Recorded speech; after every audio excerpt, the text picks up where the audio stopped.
Ayan, nag-stop kami rito. Si Albert pumasok sa loob ng highway. We're here in Scotland. Here they have, what is the name of language? Gaelic, right? Gaelic. They use Gaelic language here. If you watch Outlander series, you will understand kung ano yung Gaelic kasi they use Gaelic language. Ganda. Grabe guys, ang ganda dito sa Scotland. Nandito pala kami sa sasakyan, pero kung makikita mo yung view, kakaibang iba from England.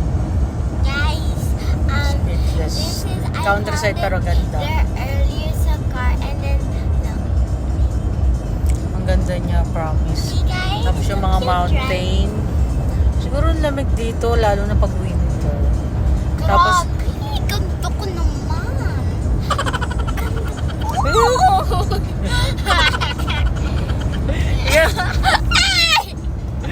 so 2 hours pa yung drive namin bago kami makadating sa hotel. Anyway guys, mamaya na lang. Kasi alam mo yung, it's so nice na hindi mo pwedeng hindi i-share yung experience kasi grabe na, speechless ako pagkita ko dito pag pasok namin ng Scotland. Kasi Scotland. Ang ganda ng lugar. Grabe. Parang parang it's like, let's say, magkaiba lang yung Switzerland at Scotland, pero yung beauty nila halos the same level. Parang gano'n. Diba Han? The Scotland and the Switzerland, the beauty of the country is almost the same. It's just different style. Diba? Ang ganda niya. And we're entering Dundee and Perth. Sana. May malahaba daw bridge dito. Grabe yung bridge oh. Doon kami dadaan sa bridge na yun. What if this is London has fallen or bridge has fallen? Alberto, stop now. Oh yeah, sorry. So, ang sobrang haba. So, ang name pala niya is Queen's Ferry Crossing. Ang haba na tong bridge na to guys. At ang ganda. Grabe. Ewan ko, traffic. Traffic siya. Why it's traffic? It's because of strong wind. No, it's crowded. Crowded. Grabe, ang haba. Oh my God, hindi ko makuna masyado guys kasi nasa loob kami ng car, pero grabe tong bridge na to. But that's the other one. And there is another one there. Ayun. That one that I mean earlier. Ayun, yung isang bridge na yun. Maybe that bridge doesn't work yet. Oh, it's a train. I think it does work. Don't No. you see cars underneath driving there? No. Yes. Ang grabe naman ng bridge na to. There's two. So this one is, dito yan sa Scotland. We're There's even in 3. Scotland now. Another 2 dito there. There's two bridge. Look at the view. Oh my God, look at the view. It's so scary. Ito cool. Nasa mahabang tulay kami. And yes, I want to enjoy the view. Just nakatakot naman yun, anak. To enjoy Taas. that bridge. Natin na tutuloy na dito tayo to. Ano daw? What an talk normal. Tuloy na ito. Ang tutuloy na. Pero ang ganda ng view guys, oh. Ganda nga ng view guys. Look, oh. Ganda ng It's view. nice. And there is a tree bridge. So you know, may isang bridge doon. And there's another one. I think the other one, the third one is for the train. The other one, yeah, it's working because I saw there is a bus. Wow, look at this mountain. Ang ganda. And if you will have opportunity to live here in Scotland, are you gonna live here?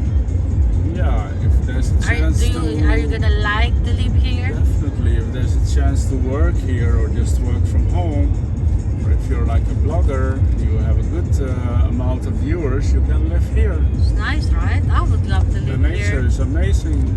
Country is nice. As a country, Scotland, oh, it's beautiful. Ang ganda niya, guys. I don't know about like how the rules here, but it's the same law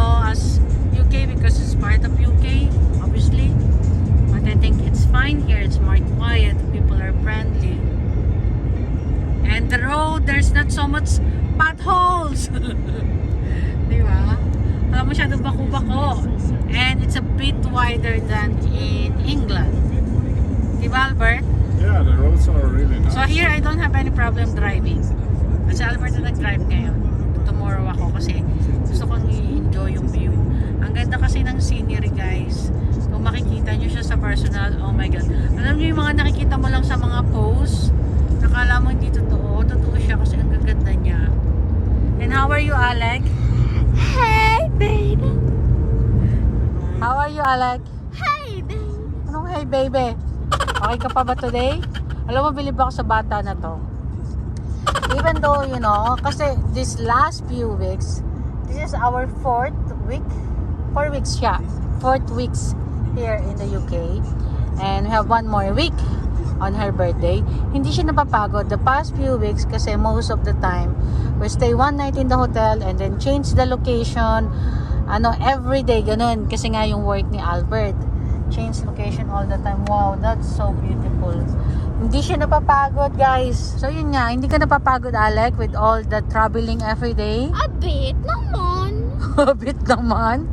Pero, Banana's coming with me to the room so she can sleep better. pero, nag-enjoy ka naman, di ba? Oh, bakit? Oy, naka-vlog ka talaga, humihiyaw ka. Kasi, di ba, 1 night lang tayo sa hotel, then we have to Grabe siya. we have to move the hotel kasi nga gawa ng work ni Albert. But now, so may off na ilang araw si Albert at saka mag-off siya sa birthday ni Alex, syempre. So we can stay like 1 or 2 nights in the hotel. But for tonight, we're staying only for 1 night. Because we're gonna check the hotel tomorrow for 2 nights. So okay na rin kasi medyo napahinga naman kami ng mahaba. Oh gosh. We're passing again another bridge. We're 27 minutes away from the hotel. Oh, that's so nice. Oh, ang ganda ng view. $1 million view, sabi ni Alec. Ulo ni Alec, nakikita ko yung ulo mo. Grabe ang view dito, guys. Ang ganda. Exactly the same as Switzerland. Not the yung level ng ganda nila. Grabe, ganda dito, oh. Hindi kasi kita masyado sa camera ko, but if you can see, we have a very long bridge again. It's a rainy now.